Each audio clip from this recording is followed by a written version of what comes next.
Hello and welcome, everyone. I'm Joyce LeBombard, President of the League of Women Voters of Texas. Thank you for joining us for tonight's important webinar on Texas water infrastructure and the upcoming 2025 Infrastructure Report Card from the American Society of Civil Engineers, or ASCE. Water is essential to our health, our safety, our economy, and our future. With rapidly growing population and aging infrastructure, Texas is facing real challenges. That's why this conversation is so important, especially following the 89th legislative session, where lawmakers passed House Joint Resolution 7, aiming to invest $1 billion annually in the new Texas Water Fund. We're honored tonight to be joined by an almost all-female panel of experts in civil engineering and water advocacy. They'll walk us through the 2025 ASCE Texas Infrastructure Report Card and explain what it tells us about the state of our dams, our levees, wastewater systems, and drinking water, and what actions we can take. Before we begin, I'd like to thank Terry Marsh and Eileen McMurray for organizing tonight's event. Eileen is our executive director, and Terry serves as the Water Advocacy Chair and is an active member in both the League of Women Voters of Southwest Texas and our Texas Rural Caucus. So before we get started, if you want to put your name, your location, and the organization you are with in the chat organization, we would appreciate it. Now, I'm thrilled to introduce our panelists. We have Jenny Peters, the Executive Director of ASCE Texas Section, Julie Jones, Vice President for Professional Affairs at ASCE Texas, and Giselda Gonzalez, who is unable to join us tonight, so she is being replaced by Austin Meserly. He is an engineer at K. Freeze and Associates. So thank you again for being with us. Now I'll turn it over to Jenny to get us started. Wonderful. Hi, thank you. Appreciate it, Joyce, and the whole league team over there. It's been a great experience working with you, getting this going. So good evening to everyone who is in attendance.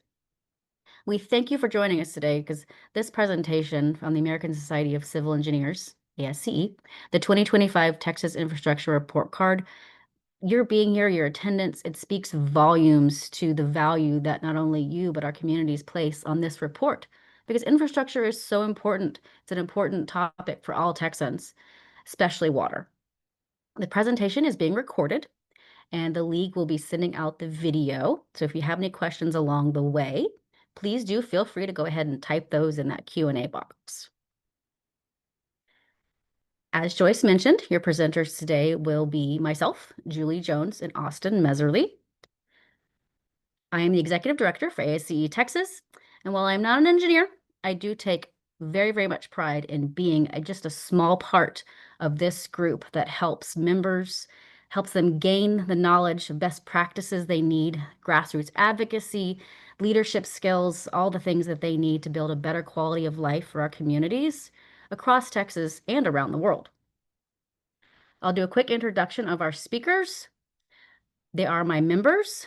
One is Julie Jones. She is an extraordinary civil engineer. She's one of my members and volunteers. She serves as our VP of Professional Affairs, which under her purview is this report card. When she's not volunteering, Julie is the Director of Water Resources at Nathan D. Meyer Consulting Engineers, working on land development, drainage studies, and design, erosion control, FEMA studies, and transportation. She earned her bachelor's and master's in civil engineering from the University of Arkansas at Fayetteville.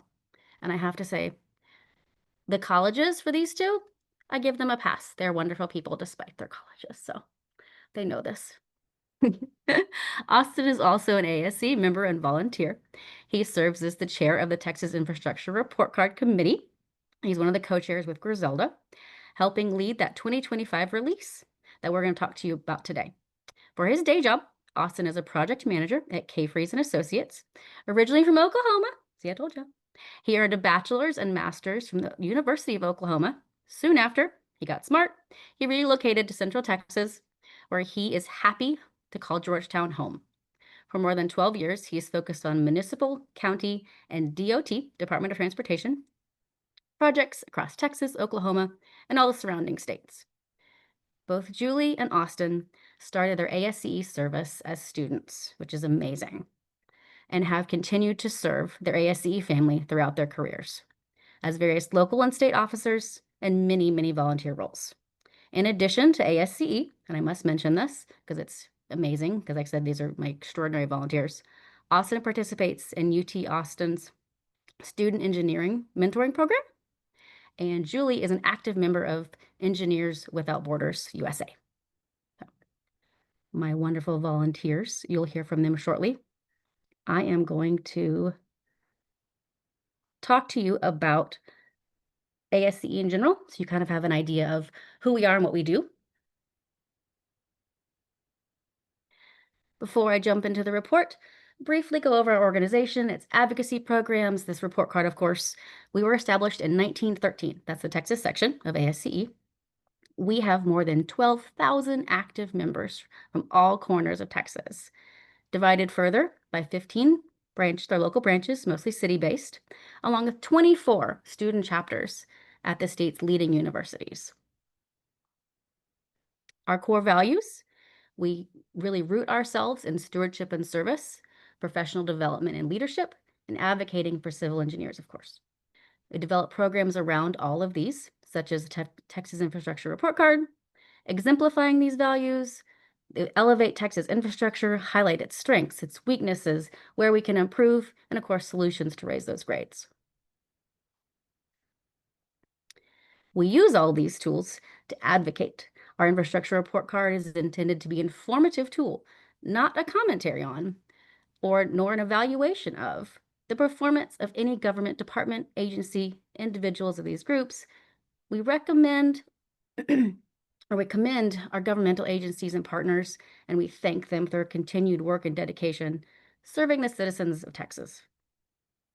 It is through the hard work of our report card committee, the hours and hours they spent, these agencies that oversaw the respective infrastructure categories, that citizens of Texas, legislators can understand where we are right now, the snapshot of our infrastructure, the trends impacting them, to help make a more informed decision, which they ideally did just recently in session. And our leaders. Our Texas IRC development process began in 2024 for this 25 release. In this process, our VP professional, Ms. Julie Jones, was responsible for overseeing this effort within our full advocacy and grassroots efforts. Griselda Gonzalez and Austin Meserly, of course, were those co-chairs for that 25 release. They directly worked with our committee members like the ones on the panel today. All right. And I say the panel, there they are. These 60 members made up our whole IRC committee. So all these folks here you see on the screen are the folks who wrote the more than, I think it's almost 200-page report. PDF is online, so it is a hefty, hefty lift. We are thankful and appreciate all of their hard work. We also want to thank ASCE Global Staff, ASCE Committee America's Infrastructure, so the national committee that helps govern all of these reports, and ASCE Texas Section staff, my team. And of course, this report would not be possible without stakeholder agencies who provide input, review commentary, help us make sure that we're staying in line and that they're on board with the infrastructure that they also help guide. We owe everyone involved a personal thank you for their fantastic work and dedication to the mission. I will hand it off to Miss Julie to go over the report card grading process and the category grades. Take it away. Thanks, Jenny. As she mentioned, my name is Julie Jones, and I'm ASCE Texas Section VP Professional Affairs. For those of you who are new to the report card, within the format and process is the same as the national report card. The Texas section has released a report card every 4 years since 2004. The grades for the report card are developed using the methodology established by ASCE Global. This process involves data collection, expert analysis, and stakeholder input to understand the condition and performance of infrastructure across different categories. Civil engineers convey their expertise within the familiar letter grade format to condense data into a brief analysis into Texas infrastructure network. Lastly, the report card concludes with recommendations to improve our grades, and through this, Texans' quality of life. The report card letter grades are reached based on a matrix of 8 key criteria: capacity, condition, funding, future needs, operation and maintenance, public safety, resilience, and innovation. This methodology is the backbone of the infrastructure report card and one of the reasons it is the most highly cited infrastructure report for Texas and across the country. This tremendous 60-member committee took on the most ambitious Texas report card ever, covering an extraordinary 16 categories, up from 12 in 2021. These grades are a snapshot in time, we hope leading to conversations and actions toward infrastructure and advancement. We cannot stress enough, these grades do not reflect on the people who work every day to operate and maintain these systems. They do incredible work with the resources available to them. As you may know, the 2025 Texas Infrastructure Report Card overall grade for the state is a C. This C means our infrastructure is in adequate condition, but requires attention. The GPA of a C is the same overall grade as the 2021 report card. And we're now tied with the National Report Card, which also has a C grade in the 2025 release, which was in March. The 2025 report card grades for each category are shown here. 2 categories resulted in good condition in the B range, 8 categories in adequate condition, which is the C range, and the remaining 6 in poor condition and at risk within the D range. We encourage you to review the full report card and additional details and data. The IRC Water Committee categories is what we're going to dive more in detail today. The 5 water-related categories are drinking water, stormwater, wastewater, dams, and levees. And of these, 2 categories had no change from the 2021 report card, which were dams and stormwater. The other 3 categories declined, which are drinking water, levees, and wastewater. We'll begin this presentation with the 3 categories that declined from our previous report card. Levees and wastewater were already in the D category with 2021 report card and have dropped another notch and now reside on the lowest grade in the report card of a D-. While drinking water isn't at the bottom, it still dropped from a C- to a D+. So Austin will take us through the water categories. And first we'll start with drinking water. Thank you, Julie. And drinking water, when you think of drinking water, it's our water source and treatment and getting that water to the residents across Texas. And so we know that funding safe and adequate drinking water supplies is critically important to continue fostering growth and prosperity as Texas moves through the 21st century. Meeting the water demands of Texas is imperative to the state's population and future economy. Texas population is projected to grow from 32.9 million in 2030 to approximately 53.2 million by 2080. As of July 1st, 2023, the state of Texas regulates 7,122 public water systems covering 4,500 service areas and provides drinking water to more than 30.6 million people. As the population continues to grow, so does the need for clean water. One of the metrics that can be utilized to assess the condition of the Texas public water system is the number of boiled water advisories issued. As you can see, the number of boiled water advisories issued in the state of Texas in 2023 has more than doubled the number issued in 2020. This is a sign of aging infrastructure. When the system pressure drops below 20 psi in a water system, a boil water notice is issued. This pressure drop can be due to equipment failures or pipeline breaks.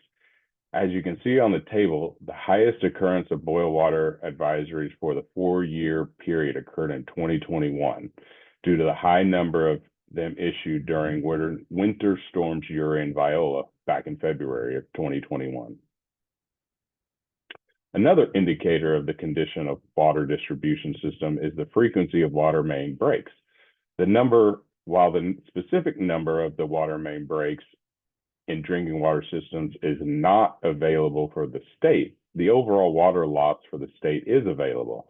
The data collected by the Texas Water Development Board includes apparent and real losses. The apparent losses include assumptions for metering inaccuracies, unauthorized consumption, and data inaccuracies.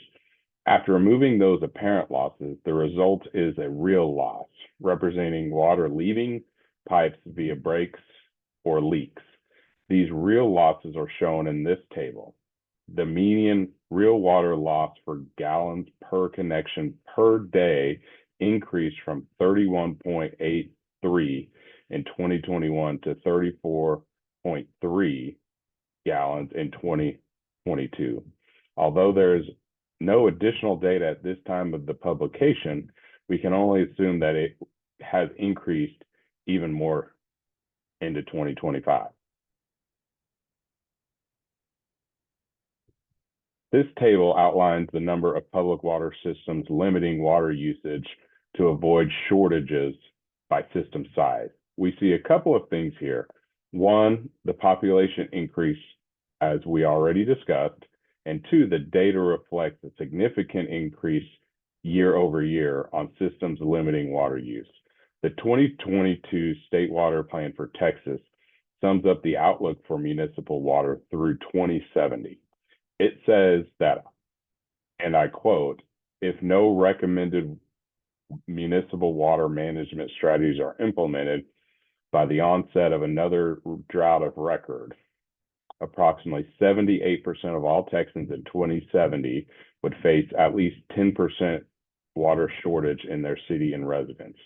Approximately 26% of all Texans in 2070 would have less than half of the municipal water supplies they require, and the estimated population who might have less than 10% of water supplies they require increased from 166,000 in 2020 to nearly 550,000 in 2070. In February 2021, Texas drinking water systems were put to the test as two winter storms, Uri and Viola, which struck back to back. These winter storms exposed weakness in the public water supply's ability to provide drinking water. Numerous water systems interruptions were caused by widespread and extended power outages. According to TxIRC, nearly 40% of the Texas water utilities had to issue boil water notices during the storm.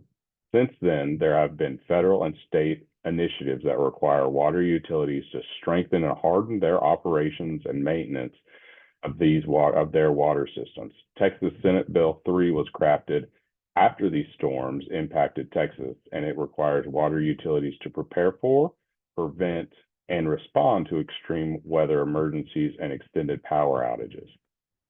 All drinking water and raw water utilities were required to submit an emergency preparedness plan to TxIRC with options to demonstrate that the utility can maintain 20 psi pressure during power outages lasting 24 hours or more by March 1st, 2022. While utilities have been hard at work on this matter, there is still a lot more that needs to be done. Significant weather events continue to pose challenges to public water systems. When Hurricane Beryl hit Southeast Texas, the Houston and the surrounding areas back in July 2024, TxIRC estimated that about 400 boil water notices were reported in the counties impacted by the storm. The overall majority of systems surveyed identified economic factors as an ongoing challenge.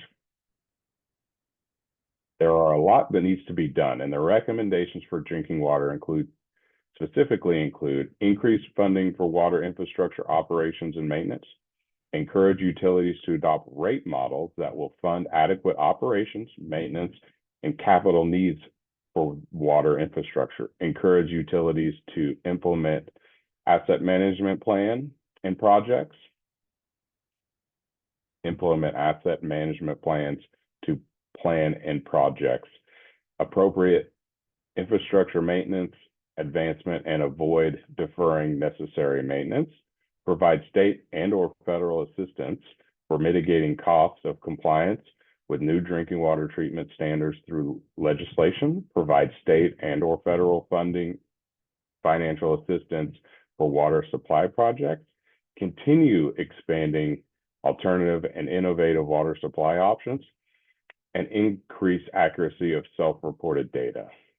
Next up is wastewater, where all the drinking water and more goes after we consume it.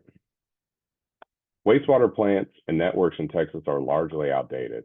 They have capacity issues and are ill-equipped to withstand increasing severe weather events. For example, more intense precipitation events have resulted in countless sewer overflows. The consequence of these overflows causes untreated wastewater to flow to nearby rivers, streams, and bodies of water. These increased discharge violations lead to public health risks, impaired water bodies, and regulatory consent decrees, and increased environmental remediation treatment costs. Funding and staffing challenges also hinder the ability to maintain these facilities properly. Please visit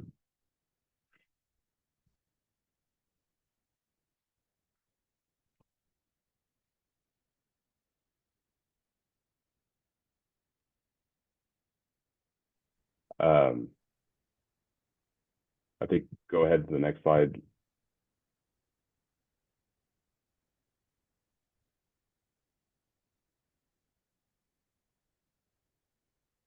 I think this is where we talk about the capacity and the increased overflows. I think we're going to jump on to levies, Jenny. You want to skip ahead? Yes. Okay.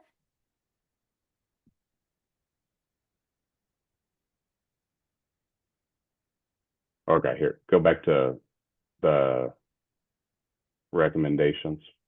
Okay. There you go. So again, kind of summing up the recommendations to raise the grade. We need to monitor the expansion of MUDs and SUDs, including discussions in the build out and planning efforts with local and regional municipalities. Infrastructure owners should engage in asset management practices to extend the lifespan of assets and prioritize limited funding. Expand the use of reclaimed water or purple pipe as viable alternatives for large landscape irrigation, such as golf course or parks and highway medians. And set responsible, resilient utility rates and user fees, and potentially increase utility rates to account for the full cost of service life. Julie, do you want to take over for levies, and I'll wrap up with dams and stormwater? Sure. So a levee is a man-made earthen structure designed and constructed for the primary purpose to provide protection related to seasonal high floodwaters, storm surges, hurricanes, significant precipitation, and other weather events. The state of Texas relies on a system of levees to protect communities from hurricanes, storms, floods. 234 levee systems exist within the state. This equates to 1,342 miles of protection for approximately 1.5 million Texans. The impacts of the levee system also extend into safeguarding 431,478 properties on approximately 208,382 acres of agricultural land, collectively valued at $248 billion. Further highlighting the importance of the critical role of these levee systems play in Texas infrastructure in mitigating the effects of designed floods, which are hypothetical flood events that engineers use to design standard structures like dams and drainage systems. While rare, failure can occur. The system continually faces threats of increasingly frequent and intense storms. A significant challenge which still exists is a lack of comprehensive understanding of the state's existing levee infrastructure and the need of funding to support the owners of levee systems. Without a way to coherently direct funds to necessary entities, the levee systems within Texas will continue to operate under presumed deficiencies, making it difficult to accurately estimate necessary funding. The U.S. Army Corps of Engineers Levee Safety Action Classification is one of the resources available to better inform all stakeholders. The LSAC is a system developed to assess and communicate risk associated within a levee system. It considers various factors, including the probability of the levee being located where there's a hazard, current and future maintenance of the levee, which is the performance, and potential impacts due to failure or overtopping, which is the consequences. This system emphasizes consequences with risk categories ranging from 1, which is a very high risk, to 5, which is a very low risk. 5 levee systems, totaling about 100 miles of levee, out of the 41 levee systems screened to date are classified as high or very high risk, based on consequences of failure. Here, the solutions of the proposed by our committee to help raise the grade within Texas levees. Urged Congress to fully fund the National Levee Safety Program and urged Texas state legislature to establish a state levee safety program with and monitored by TxEQ. This is modeled after the dam safety program that they already have in existence, and use this to identify and track the status of Texas levee system. Lead efforts and develop partnerships with levee system owners and provide more funding to U.S. Army Corps of Engineers for this screening of more levee safe systems to identify problems earlier. TxEQ should raise awareness of its workshops as part of its levee safety program for owners to have training on the best practices for levee operators and inspectors. Educate the public living in areas protected by these levees about their residual risk through public outreach and to help them understand which levee protects them and how to protect their property and who fully operates and maintains it. TxEQ should also require federal emergency action plans for all high and very high risk levees in Texas. So similar to levees, next we'll take a look at dams across the state. So Austin, you're going to take over with dams? I can. Thank you, Julie. Dams in Texas serve many purposes: recreation, flood risk mitigation, irrigation, water supply, and fire protection. About 1 in 3 of the state's dams address flood risk mitigation, and 1 in 7 support irrigation or water supply. Dams carrying significant value and substantial risk, as failures can result in loss of life and property. Of the estimated 7,378 non-federal dams, approximately 25% could result in loss of life should they fail. Over 3,200 Texas dams are exempt from dam safety requirements by state legislation, and it is estimated that $13.6 billion is required to rehabilitate all non-federal dams in Texas, and about $2.1 billion is needed to repair or rehabilitate dams included in the Small Watershed Program. Dams are classified as high hazard potential, HHP, probable loss of life if the dam fails, significant hazard potential, SHP, possible loss of life, or low hazard potential, LHP, no loss of life expected. There are currently 7,390, that's total dams in Texas, with the oldest over 170 years old, according to the National Inventory of Dams. 112 federal dams are included in that total, with about 53% of those classified as significant or high hazard potential. 97% of the dams in Texas were built prior to 1996, and over 73 of the high hazard potential dams are constructed before 1975. According to the Texas Commission on Environmental Quality, 3,254 dams are exempt from dam safety requirements by this legislation. That leaves 4,124 dams in Texas that must comply with dam safety regulations. According to the 2023 Texas State Soil and Water Conservation Board Progress Report, the existing count of high hazard dams in need of repair is 536, to meet the current safety criteria. There's a total of 659 high hazard potential dams in Texas. Recommendations to raise the grade within our Texas dam section include revise the current legislative exemptions for dams to reduce the number of dams exempt from dam safety regulations, increase funding for dam safety programs to perform inspection and identify hazard conditions as quickly as possible, develop a mechanism to enforce the requirements for maintenance, rehabilitation, and inspection programs for all high hazard dams in the state, develop emergency action plans for the remaining 20% of the significant and high hazard potential dams, including those dams subject to reclassification as high hazard potential due to the population growth in rural areas. Create a state loan or grant funding program for dam rehabilitation, repair, abandonment, or removal. The state of Texas, local political offices, and zoning boards should pursue regulating the development in breach inundation zones by establishing or acquiring easements in these areas. Next up, I'll cover stormwater. Stormwater infrastructure is an essential yet often overlooked aspect of urban planning and environmental management. It refers to the systems of structures designed to maintain rainwater runoff, prevent flooding, erosion, and pollution in our waterways. According to the 2024 state flood plan, nearly 5 million Texans currently live or work in high-risk flood zones.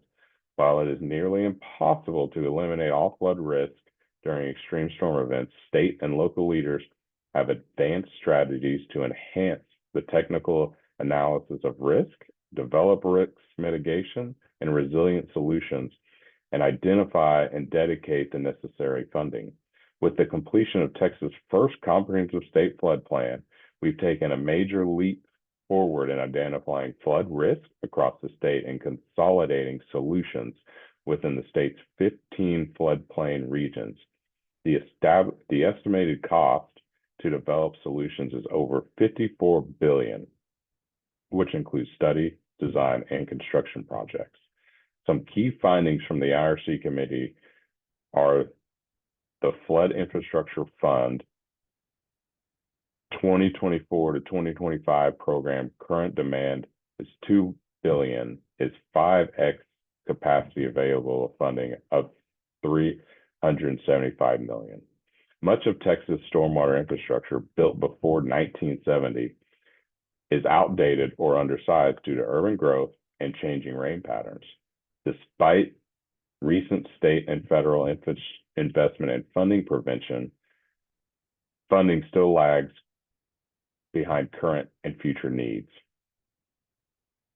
The proposed solutions for how to raise their grade within our stormwater infrastructure are to dedicate long-term funding to Texas's Flood Infrastructure Fund to close the local funding gaps, expand innovative funding strategies, rainwater, stormwater utility, to establish dedicated local funding sources for flood planning and infrastructure, enhance infrastructure inventory and assessments using GIS-based systems, integrate climate, sea level rise, and population growth into flood mitigation planning, continue to regularly update FEMA firm maps with the best available science and data, consider adoption of state floodplain standards and promote higher local standards for freeboard and compensatory flood storage, encourage updates to local development standards to reflect most of the current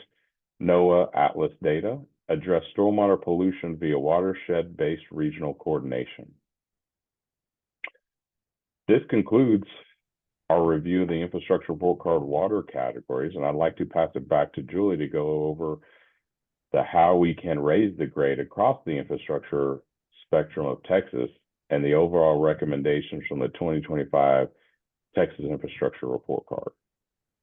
Thank you, Austin. Just as a reminder, we'll have some time at the end for questions, so please begin entering them in the Q&A window below. So this report not only calls out our current needs, but also provides recommendations for improvement. The C grade does demonstrate we're working hard to improve and maintain our infrastructure. We've identified 4 overall recommended concepts to help raise the grade for Texas infrastructure and ultimately all Texans. And these go from all categories that are listed in the report card. First, we need to continue investing into our infrastructure. We do this by appropriating funding and revenue to their respective sources, injecting additional funding through grant programs, adopting appropriate rate fees to support maintenance, and investing in research and advancement of the technology for efficiency and safety. Second, we must drive sound policy and regulations to ensure safety, efficiency, reliability for all projects across all the categories. The framework of sound policy fosters design innovation, enhances infrastructure systems functionality, and supports resilience. Well-crafted policies and regulations can facilitate public-private partnerships, attract investment from various sectors, and to accelerate infrastructure development. Additionally, permitting reform and design-build procurement strategies can reduce construction times, making the most out of assets and to save project owners and taxpayers money. Third, we must continue reviewing and modernizing engineering standards that incorporate innovation and minimize risk, vulnerabilities to our infrastructure network. Incorporating resilience into the design and maintenance of infrastructure systems to account for environmental impacts such as sea level rise, increased heat, extended droughts, and more intense rainfall ensures return on investment and public safety.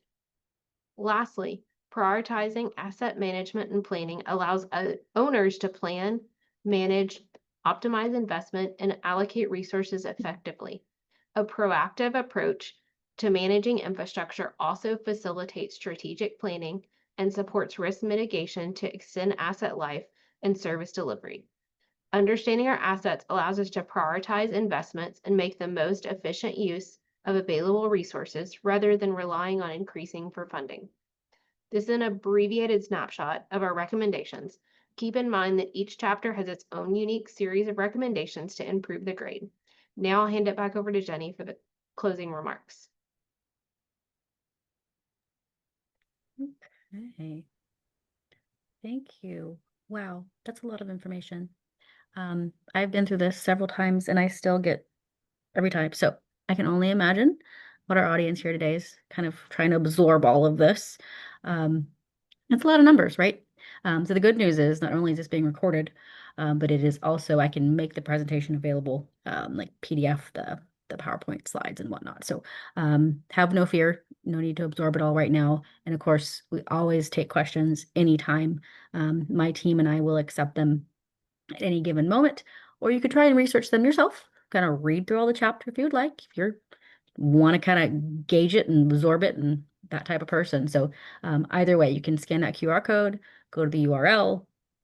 And again, there's a summary version. That's a tiny little booklet that we made. It's about 8 pages, but then there's also the full PDF with the full details of each of these chapters, which has a lot more, even what you're seeing here, a lot more information, graphs and cool pictures and whatnot. So we do invite you to go check those out. So with that, I'm hoping that me talking, yep, okay, so there's some coming in, some questions. Again, please use that Q&A feature to type your questions. I apologize if the chat's not working for you. It looks like I might have turned it off for some folks, but not intentionally, I promise. But that Q&A feature is there. Use that to provide us any questions or comments you have. And we will get started. Would you like to kick off the first question, Julie? So what are some of the alternative or innovative water supply options that ASCE recommends for Texans? And I can start that and then Austin can take it from there maybe. Some of the ones that we're looking at and have been used at various points in the state are, using water efficiently. So using water that you use for one use, use it for recycled water later on. And that's the purple pipes that Austin mentioned previously in the report. There's also some cities that are taking the effluent from the water treatment plant to go into the influent for the water treatment plant. So there's lots of different options. It's just what different, Texas is very big. So the solution that offers, promising in one part of the state is not going to work in another part of the state. And with different populations, different uses, you're going to have different alternatives that are needed at different points. So Austin, anything? Yeah, I think you Thoughts? touched on a few of kind of our alternative or innovative water supplies of direct potable reuse, indirect potable reuse. I know there's a lot of investigations on those fronts. You have aquifer, it's ASR, I think aquifer storage recharge is another. There's a lot of few pilot programs in the Central Texas area. I don't want to say that, and it's really innovative because El Paso is kind of like the grandfather, but desalination. That's been going on in the state for a very, very long time, but looking at expanding those options, possibly along the coast or other areas, are some of those alternatives or innovative water supplies. I mean, we saw 2 summers ago, this came really forefront with how low some of our highland lakes were in the Central Texas.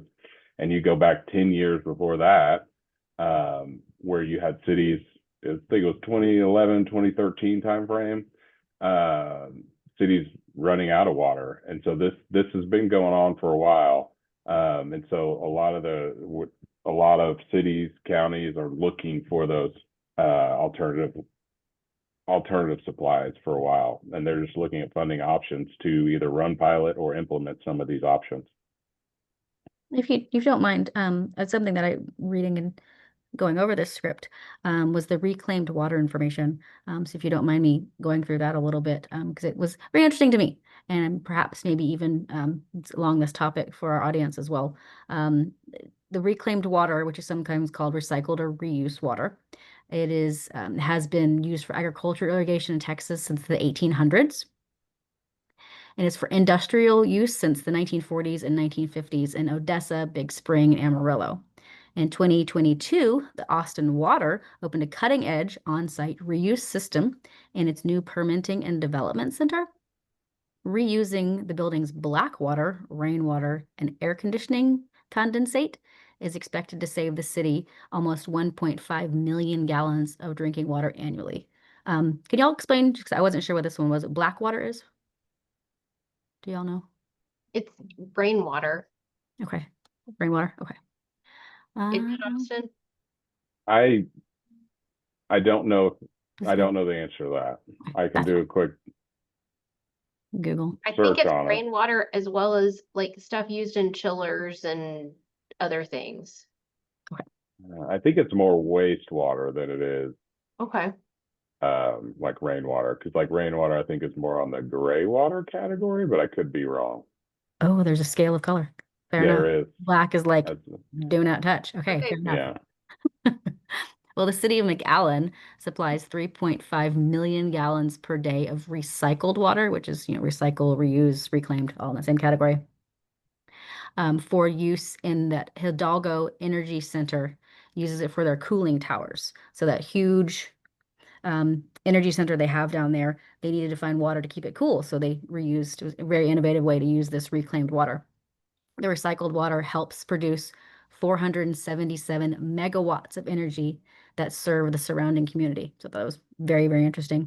The non-potable reuse systems required separate conveyance and distribution systems to reach their use. So you have this water that's non-potable, but non-drinkable. And so you have to have a different whole set piping, what have you. Therefore, additional cost is needed beyond just the treatment of it and implementation of this type of system.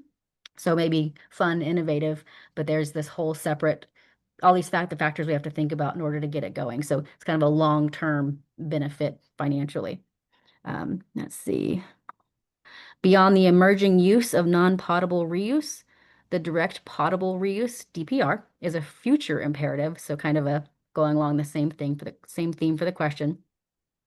As a convergence of water stressors make the tapping of new water supplies increasingly difficult, it is important in metropolitan areas that DPR, which is the direct potable reuse, is a practice that uses multiple phases of advanced water treatment technology to transform recycled water into safe, reliable, purified water for blending directly into a community's existing water system. So kind of taking it a step further, you have the reused, recycled water, using it for agriculture, for those cooling systems. But the next step for the future is using that same water, how we can get it back into our system, a part of that clean water. So hopefully that will help as well. Wanted to add that because I, as a non-engineer, thought that was very interesting. So thank you for the question. What else we got, Julie? The water, is there anything being done to reduce the amount of water cities use on lawns and for landscaping? It's close to 50% of our water use, and that was by Laurie. Yeah, I can start off, Julie. Feel free, or Jenny, to add additional. I think there are local regulations that are being implemented pretty on a regular basis, that we're seeing that are also requiring, I think, HOA requirements are being rolled back. I think development requirements from a fresh green grass in different cities are being rolled back to maybe more of a xeriscaping. We're seeing just irrigation extended, I think, extended irrigation limitations to more of, instead of relying on just drought criteria, is more of a constant now of only 1 day of watering instead of anytime you would like to, or limiting the times that you can water from during the daytime. Because I know here in Georgetown, we can't water from 9 a.m. to 7 p.m. And that's a constant, not even just a drought resistant, a drought condition. And so we're seeing those regularly added on the city and municipal side to kind of help curb those, because they are a significant pull on our water resources. And I know there's also programs, I know around the Dallas area, to use rain barrels and other methods to use for irrigation. And so some cities offer free rain barrels if you use those for irrigation. So there's different cities doing different methodology for that. And reservoirs, leading into the next one, this is a question. Our region is still pushing for building the Marvin Nichols Reservoir, but interested in knowing presenters' opinions. I know reservoirs, there's recently been one done in the Dallas area, and I think it took over 50 years to get the reservoir from concept to being built. And so reservoirs are a very slow process because there's lots of permitting and land acquisition and design. But just through the process, it's not a quick fix. I think that they do take time and studies and preparations, and I think that's one of the options as we look at different water supply as we continue to move forward, and that needing that water supply for long-term continued population growth. And I think as a statewide organization, as well as just design professionals in the state, we're looking at it from a multi-pronged approach. That yes, you can do reservoirs, but there's also a lot of other ways that you can use water recycle and other strategies, because one solution isn't going to fix the problem. I'm going to throw in here real quick, not about the question, but we do have Terry Marsh with us. She is the League's Texas Water Advocacy. She does a lot of advocacy for the group. And so if you want to chime in at any time, Terry, feel free. You know the group a little bit better. Perhaps, I mean, I know I've seen you out and about, so feel free to chime in if there's something in here you want to add, by all means. All right. Next question. Oh, And has the with this one. considered changing timing of the report card to come out 6 to 12 months before the legislative convenes? And Julie, I think we passed a question from one right above that, and that was right from Councilman.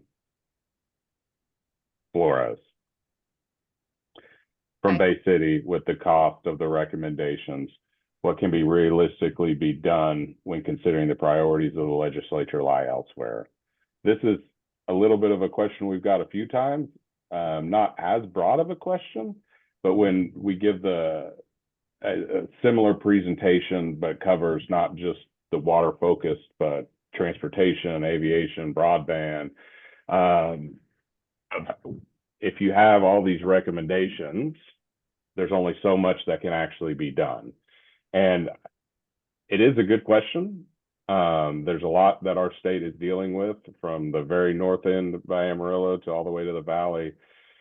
And I wish we had a magic wand where we could grant everybody's wishes, but that does not how, unfortunately, we don't live in those time frames. So one of the big things is we rely on our legislature to come up with it. And we know it's not going to be a fast moving process. We can look back to the events of Hurricane Harvey, and ASCE was instrumental on coming up with a report that kind of categorized impacts from Hurricane Harvey. And it's similar, you saw the recommendations here, provided recommendations that were instrumental in helping the legislature develop the flood plan that was just recently released. And so it doesn't move as fast as we want. We've seen stormwater move, and we're seeing improvements in our stormwater grade. Now, we would like those to happen overnight, but we know that that's not going to be a process. It takes a time. We're seeing water, or we saw energy come to the forefront 2 legislatures ago because of Viola and Uri, major drivers in that and impacts. And we're seeing improvements in our energy infrastructure. Maybe not necessarily the grade, but we're bringing to light aspects that can be improved on. So maybe in another 4 years, we'll see that grade improving. We've seen water come to the forefront the last couple of legislatures as well. And so again, you can't prioritize everything, but priority has been naturally coming across for much of these infrastructure categories. And most of them, even after they come to priority, it takes a few years after that to get the funding in place, get the design in place to fix it, and then actually construct it to see any results. So most of these projects, it's going to take 4 to 8 years to see the effects of some of the funding. So it's slow moving, but we're making progress. And there's a whole lot that needs to be done in the state, and you can't fund it all. Just like if you're doing things at your house, you can't afford to fix everything at the same time. State can't do the same either. All right. This next one I think I will take, if you don't mind, Julie. Go ahead. It's the one you were mentioning, the timing of the report card. We released it in February, just before we did our drive-in, which is also in February. And if you know the timing of the legislator, you know that it'd been about a month in when we released our report card. So the question is, have we considered changing the timing so that we release it months in advance of the legislator convening so they can have more time to absorb it, I'm imagining. And I will say we've tried both. We do it every 4 years. So it's not every year or every other year. It's every 4 years. And so the sessions in between kind of use the same report. And I will say for that factor, not enough changes frequently enough to warrant a whole another giant report more frequently than 4 years. So when it comes to the timing of it, putting it out beforehand, honestly, it actually loses its lackluster. People kind of forget about it. I know some legislators do, but when it comes to the currentness up front of our minds, it actually loses some of its oomph. And so doing it right before, getting that fanfare, getting that excitement. We released it actually at the Capitol this year, which was really cool. We saw a lot of attention on it because of that. So it is nice to get the data out there. So the report card from the previous year is still out there and still current, and you can still base things mostly off that.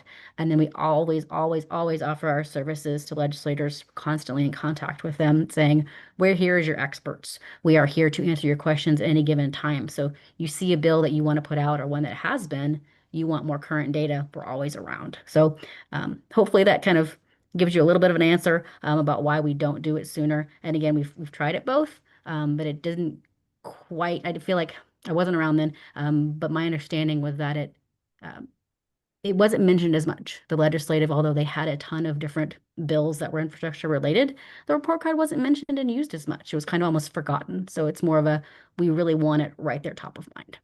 So thank you for the question.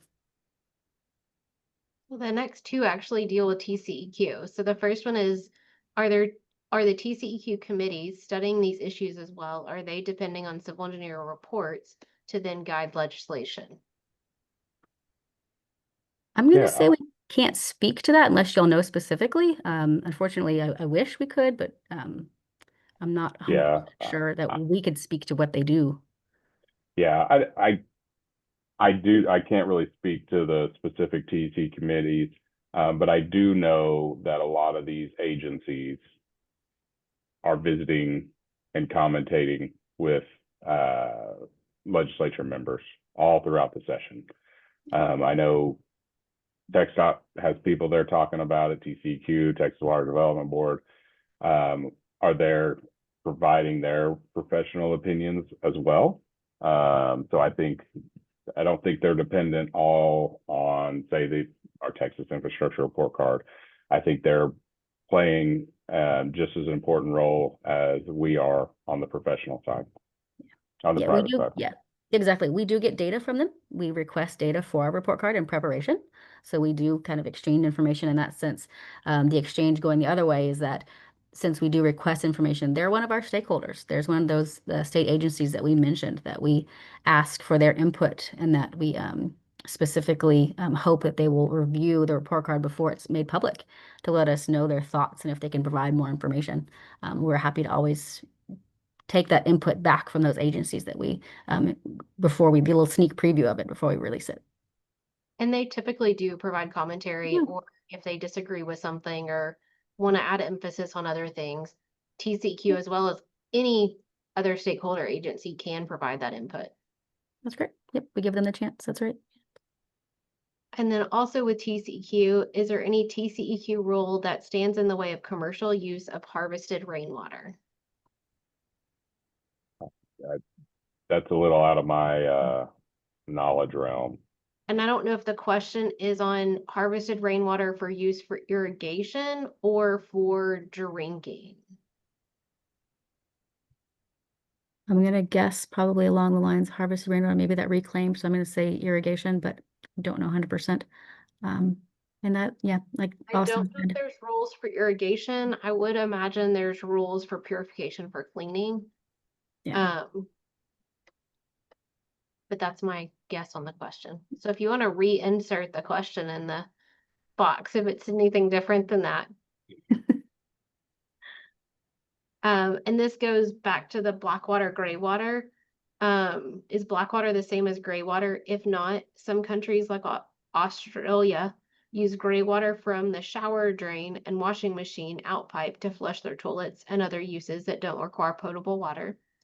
This system is built into houses during construction. Why are we doing this? A lot of that is because they weren't built when we did it.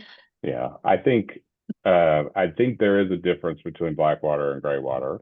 Yeah. And I think more black water more deals with like a wastewater aspect, and gray Black water water is more of wastewater from what I've looked at online while we've been on this call. Yeah, and gray water is more of kind of used water, but not an aspect of like a wastewater.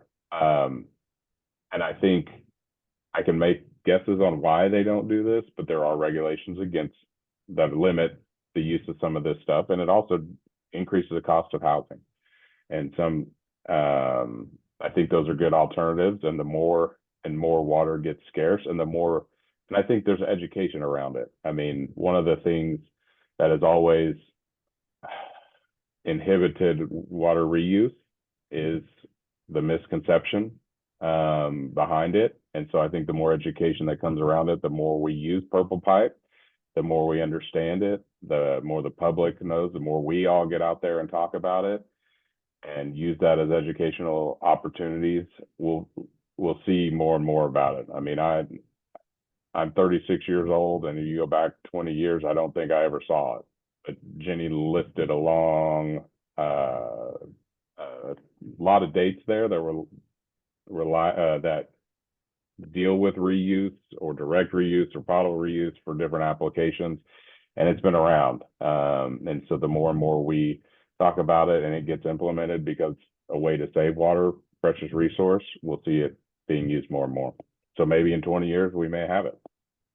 Well, and it's typically easier to build it from scratch than going back and retrofitting current houses or buildings or anything like that for it. And so here's the actual definition. I don't know if this will help. Gray water is a wastewater that is typically from household sources like sinks, showers, and washing machines.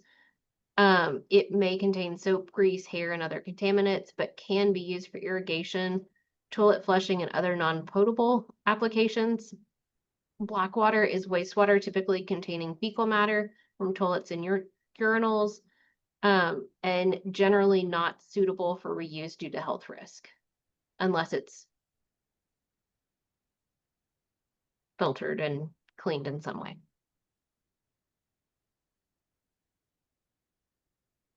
Anything else on that one? So with water supply and consumption cost pressing local government budgets, do you know of ordinances or statutes in Texas being passed that emphasize conservation efforts, nature-based solutions, green infrastructure development initiative, and xeriscaping? And I know there are in the Austin area, or I think there are. Yeah, I touched on a few of them. I know there's different cities and municipalities that are implementing those. I don't know any off the top of my head that are specifically, but I do know that a lot of new HOAs are taking that approach. New residential development, cities are allowing it under their development codes on xeriscaping and different things like that. So there's more and more efforts on this to allow either private developers or individual property owners to take advantage of some of these. And Julie, you mentioned the rain barrel harvest. We have something similar that we can get a certain amount of dollars off if we're capturing a certain amount of rainwater and implementing it. And many cities are actively giving away rain barrels as kind of I'm not even going to say a fundraiser, but just a way to help residents reduce that burden of cost. In the same way on kind of tax rebates, if you capture a certain amount of gallons of rainwater, you can get a certain amount off your city tax. So there's quite a bit, and it varies from different city to different city are handling it different ways. And typically, green infrastructure, it costs more upfront, but sometimes the maintenance costs are less. So some cities are weighing those options as well. Yeah, Terry, I figured you might know. So I'll jump in and add that at the state level, this last session, there were some good bills filed along those lines that mostly did not get very far. As anyone who's looked into our concerns about our future water supply statewide, conservation is going to have to be a really important part of the solution. And so there's work to be done in coming sessions to continue to push for, for example, I think there was a bill that would have forbidden HOAs from requiring turf that didn't, I don't think, got anywhere. So there's definitely work to be done in that conservation area in the future. Thank you. I did mention a lot of positives, but there's always more work that can be done. Always, yeah. This one is from Becky, from Katie. Here, there's 2 dry reservoirs and homes have been built inside these land bowls. What legislation is happening that will prevent building houses in dry reservoirs? I didn't know that was happening, so that's news to me. Yeah, I mean, without knowing the specifics, I mean, I think we understand what a dry reservoir is. Most of your city and county land use may control some of that if they do. But if it's like actually categorized as a reservoir, it seems very odd that there would be a house in the middle of it. I know I've seen a lot with parks and soccer fields being constructed in them. Yeah, I mean, that's a detention or retention pond for flood risk mitigation, but it's not a private property. It's a public use land that will not be used when it's underwater.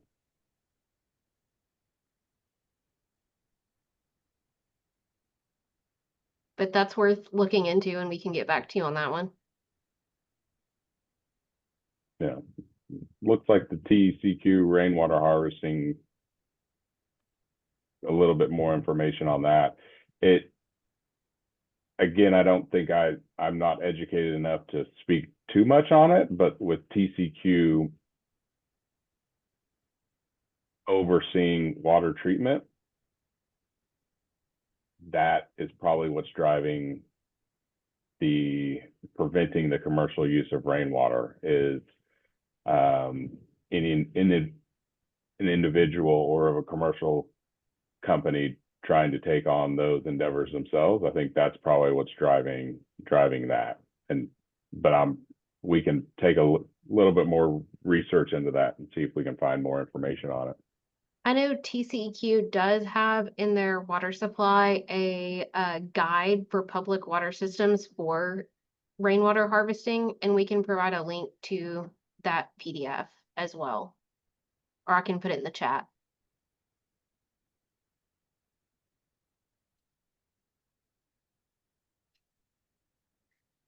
Or maybe put it in that question.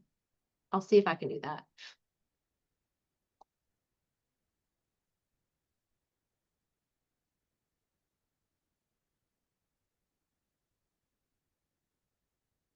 So I tried to put it in the chat, so if you can't get it, then we'll add that into what we have later on. All right. And then a state law came through a few years ago that HOAs cannot penalize. Looks like Terry's answering that one, perhaps. But I did know that, yeah. If they don't use xeriscaping, they can't penalize them. Similar to that turf thing that she was mentioning. Looks like we got several more comments. And here's a different one that's on another screen. Can you talk about ways that there is mis or disinformation regarding the legislation and constitutional amendments that'll be on the ballot in November?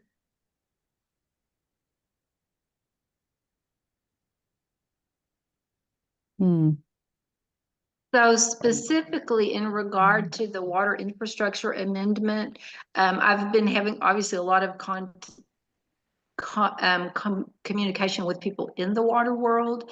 The support for that amendment seems to be very broad. So it's very possible that there is mis or disinformation in regard to that, but I have not heard it. I don't know if anyone else has, but and specifically in regard to that amendment, I have not heard incorrect information being disseminated. I'm sure as it gets closer to November, maybe lots more information.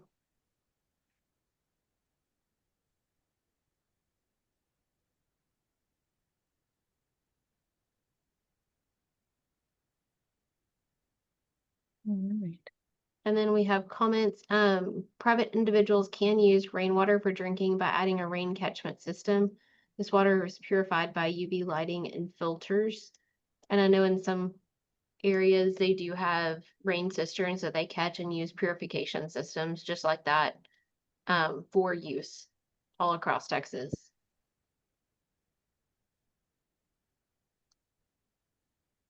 And then also a comment, the North Texas Municipal Water District began in the 1980s for about a dozen communities with a board, and they're clever in treating wastewater in lagoons, and they're actually doing more and more of that. We just finished doing a green infrastructure project for them. And so using wetlands and other natural systems for North Texas Municipal to treat wastewater and other waters before it gets released to the streams. So they're doing amazing work in that area because native plants can do a lot of good if used correctly.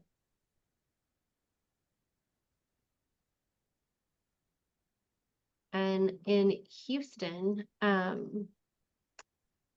last flood from a hurricane was very devastating to new homeowners, and the floodplain was not updated to include all the new buildings. And as development happens, in theory, people do submit those to FEMA for the floodplain to get updated, but it's not always, doesn't always happen, and not always a quick process. And as the rainfall data in Texas is changing based on increasing storms and increasing data, the floodplain in a lot of areas was changed due to Atlas 14, which is a NOAA study that came out, and that increased the floodplains in various locations when that new rainfall is established. And it typically affected Houston and the Hill Country a lot more than in the Dallas area, but that is being studied and put into studies throughout the state. And the next version of that study will look at increasing urbanization and seawater rise as well. And so that'll be Atlas 15, which should come out in a few years. But older studies that are still being used by FEMA aren't necessarily always updated with that information. Yeah. And sometimes construction is ahead of regulatory updates.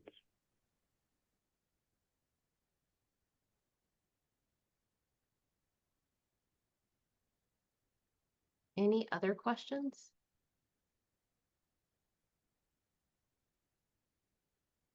Okay. Doesn't look like it. Yeah, got a little bit of time, so see if anybody else wants to type something. While we're waiting just to see, I will go ahead and from my ASCE group, thank you for joining us today and attending the presentation. It means a lot to us that you were willing to come here and listen, and we appreciate you allowing us the time to speak to you.